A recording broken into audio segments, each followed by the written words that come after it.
Welcome friends to another channel video. Today we're going to discuss the origins and early wars of the Flood, an infestation, a virus that twists its enemies over to its side and constantly evolves. We will look at their origins and wars against the human empire and the Forerunners. Let's get into it. An alien race called the Precursors are thriving in the cosmos and have become caretakers for all life within the galaxy. As part of this, they seeded worlds, creating a wide range of life. The Forerunners and humanity are two of these, and humanity was chosen to continue their mantle. The Forerunners, feeling the rejection of their creators, staged a rebellion, and so the creations destroyed all but a few of their creators.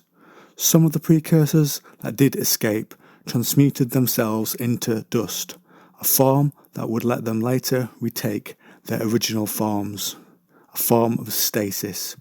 But over time, this dust became defective and created sickness and disease in other life forms. Later, the ancient human empire was the first to encounter the precursor remains in the form of a dry powder that was in cylinders on automated starships, and that had over time begun to fail and crashed, and so the powder was experimented on and showed it could affect people's mental states in lower level animals, but not humans or San Shayum, who are the leadership caste within the Covenant, an alien race. The infection spread from the lower-level animals to humans when humans ate them, and the powder, with these new factors, continued to evolve into the Flood, coming into conflict with both human empire and San Shayum. But through an alliance, humans and San Shayum developed a way to beat the Flood. Their infection. Key genetic changes were made in the Flood, and a third of humans were given those genetic parts, and when they were placed in the way of the Flood, that change in the humans meant the humans were able to change the Flood, so they turned upon themselves, which spread the weapon further, and those humans gave their life in the process. So the Flood that remained fled on a vessel, whilst humanity and the Covenant celebrated defeating them. But the Flood had outsmarted humanity and their allies. There was no cure. The Flood had made a choice not to infect those humans. The Flood Gravemind created the idea, so resources would be used in pursuit of that, rather than cut off the infection, and so the Flood could focus their energy on fighting the Forerunners. Later, humanity fell to the more powerful Forerunner military, and it would be thousands of years before the Flood were again able to threaten the galaxy. When the Flood first encountered a Forerunner expedition, the Forerunners did not see the threat and treated it like a disease outbreak.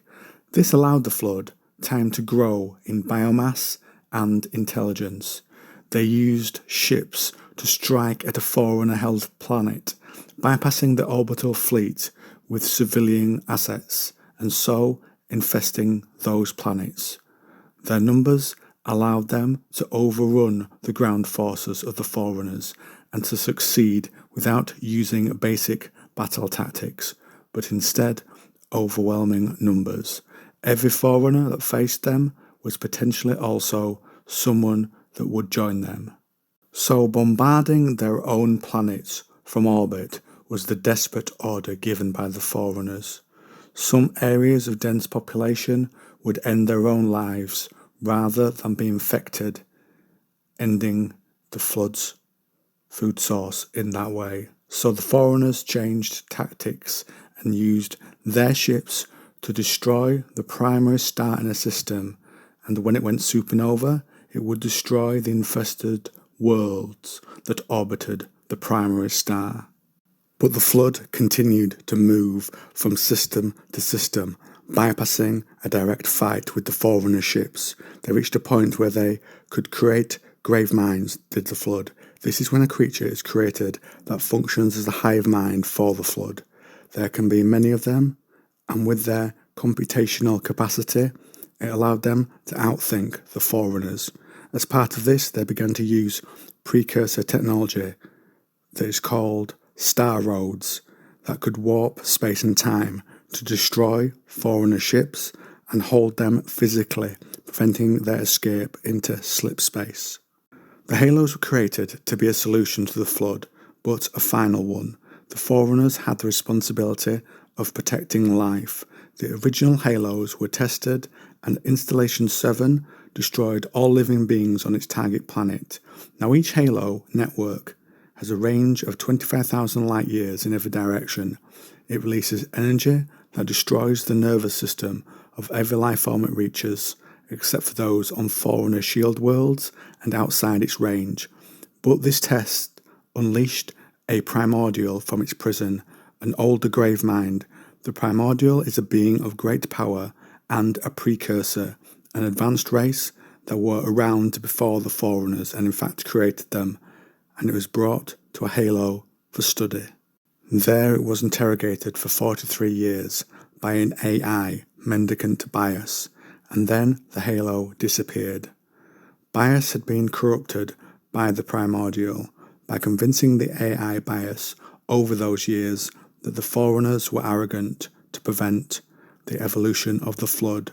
Later, a halo was used to put down a rebellion, and with this action, all 12 halos were brought to the Forerunner homeworld to see if they should be decommissioned. It was fired by a Forerunner builder, Faber. The Forerunners believed that the halo weapon was the last resort, and thus that Faber had broken the Forerunner mantle of responsibility. In the course of Faber's tribunal, Mendicant Bias and Halo 7 returned. An attempt was made to fire the original halos at the Forerunner capital, but only 5 of the 12 fell under Bias's halo control. One was destroyed through fire from the Forerunner fleet. The 7 not under the control of Bias returned to Installation 0 through a slip portal, and the flood destroyed all but one of the remaining 12 halos, and the Forerunner forces retreated to the Great Ark that was used to make the rings.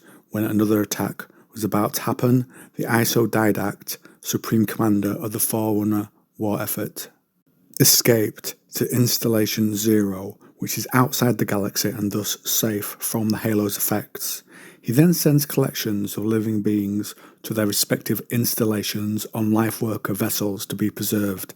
At this point, the Flood and the corrupted Mendicant Bias were readying a final assault. An AI was created. Offensive Bias was the AI's name, which would command the remains of the Forerunner ships to delay Mendicant Bias and the Flood's fleet, who were trying to stop the halos being fired, but they were too late, and the Isodidact activated the array. The wave of the pulse covered the galaxy completely, wiping out all life. The halos after remained dormant. As life was reintroduced, not all of it survived, and those that were had a lower tier 7 state of technology, so were far from the beings they had been. But despite the sacrifices made, the flood would continue. They were held as specimens in high security Forerunner research facilities, and one day they would re-emerge and begin to infect the galaxy again. Now friends, I turn this over to you. What do you think to the creation of the Flood and their wars with the Forerunners and the humans? Have you been infected by them? Comment down below.